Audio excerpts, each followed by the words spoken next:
Let's start with a wild thought. What if the entire story of life on Earth is just, well, wrong? What if we're not this brilliant, self-made miracle? What if we're just a lucky planet that downloaded the most complex code for life from the depths of space? Today, we are diving deep into the Galactic Bootstrap Hypothesis. It's a radical idea for sure, but one that might just reframe everything we thought we knew about where we came from. So, to kick off our cosmic detective story, we have to go back in time, way back. Because for most of its history, life on our planet was, to put it mildly, incredibly boring. We're talking billions with a B of years of just simple, microscopic slime. I mean, just look at the scale of this timeline. For 3 billion years, life just kind of hangs out. It barely changes. Then, bam, about 540 million years ago, you get the Cambrian explosion. And in what is basically the blink of a geological eye, almost every complex animal body plan we see today, we're talking eyes, brains, spines, it all just appears in the fossil record. And that brings us to the central mystery. How in the world did life make that leap? You see, standard Darwinian evolution, which relies on these slow, gradual, random changes, really has a hard time explaining that kind of speed. It's a paradox that has stumped scientists for decades, and it's the reason why some pretty out-there theories, like this one, are being taken seriously. The Galactic Bootstrap Hypothesis offers a pretty wild answer.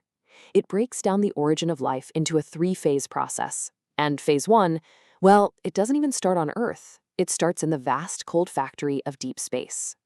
So before you can have life, you need the parts. Let's call them building blocks. And the best way to think about them is like Lego bricks. You know, on their own, they're just these simple, dead molecules, things like amino acids. But if you click them together in just the right way, you can build something that actually lives.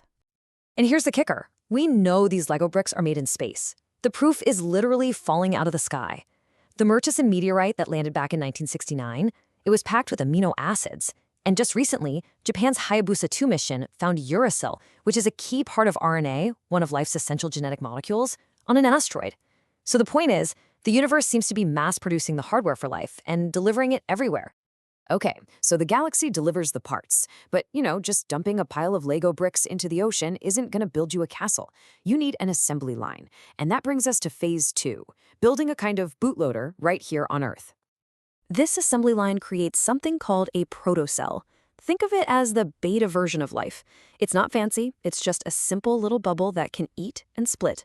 But, and this is crucial, it's a ready receiver. It's like a simple operating system just waiting for a more complex software update. So how did this happen? Well, one leading idea is that deep-sea hydrothermal vents acted like these amazing natural factories. So step 1, the vents suck in all those building blocks that were delivered from space, concentrating them in one place. Step 2, inside the tiny little pores in the rock, they self-assemble into these simple protocells. And that leads to step 3, a planet just filled with basic life, ready and able to receive new instructions.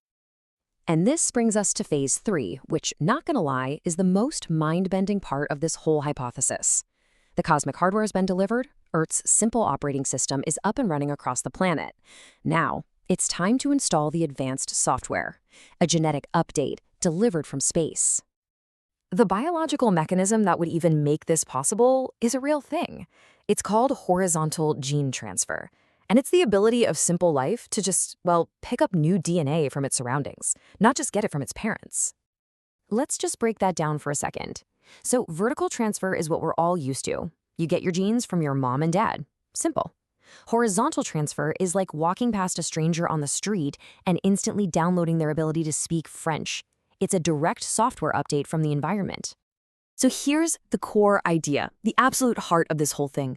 The Cambrian explosion wasn't life on Earth suddenly getting super creative all on its own. It was Earth's simple life installing a massive genetic software update, an update that had already evolved somewhere else for maybe billions of years before it got here on a comet or an asteroid. And you might think this sounds like pure science fiction, but we see some weird echoes of this in life today. For example, huge chunks of our own human DNA, they aren't originally human at all. They're actually ancient viral code that our distant ancestors absorbed. And then you've got the octopus. It edits its own RNA in a way that is so bizarre, so unique, that some have seriously proposed it could be evidence of a massive external injection of genetic code that just radically changed its whole evolutionary path. Okay, I know what you're thinking. Let's just address the giant elephant in the room. If our complex code came from space, who wrote that original program? This is what's known as the prime mover paradox. Right. This is the exact question we have to tackle, because if you don't answer this, the whole theory falls apart.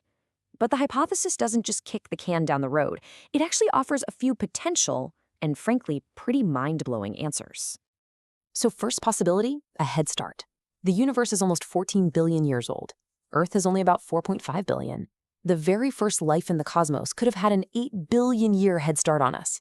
That's plenty of time to evolve all that amazing complexity the slow, hard, Darwinian way. Second possibility, a faster planet. Maybe some of these super habitable worlds out there have just the right chemistry to put evolution on fast forward, doing in millions of years what took us billions. Then one of those planets gets smacked by an asteroid, and suddenly it's seeding the entire galaxy with this high-speed genetic code. And then there's the third and most cosmic idea. What if the universe is eternal or cyclical? If that's the case, then maybe life never really started. The code for complexity could be infinitely old, just moving from one habitable world to the next, like a fundamental property of the cosmos itself. So why does all this matter? Well, for one thing, it provides a fascinating and kind of unsettling new answer to the Fermi paradox. You know, the famous question of, where is everybody? This hypothesis suggests there's a great filter for life. So the building blocks for life, super common, 100%, they're everywhere. Simple life like bacteria, yeah, probably pretty common too. But receiving that complex genetic update from space, that might be the extraordinarily rare event. And that paints a kind of tragic picture of the galaxy, doesn't it? It means most planets probably get stuck. They develop these oceans just teeming with simple bacteria, and they're just waiting for cosmic delivery, a genetic software update that just never arrives. And eventually, their star dies, and they fade away. Which leads us to this incredible conclusion. Earth isn't special because we figured everything out on our own. We're special because we were just unbelievably lucky. We just happened to be the antenna that was pointed in the right direction when the signal, that ancient, complex genetic code, finally drifted by. And so, I'll leave you with this one final, profound thought. Is everything that we are, our consciousness, our art, our intelligence, is it not truly our own creation, but a galactic inheritance, a gift from a long-dead world?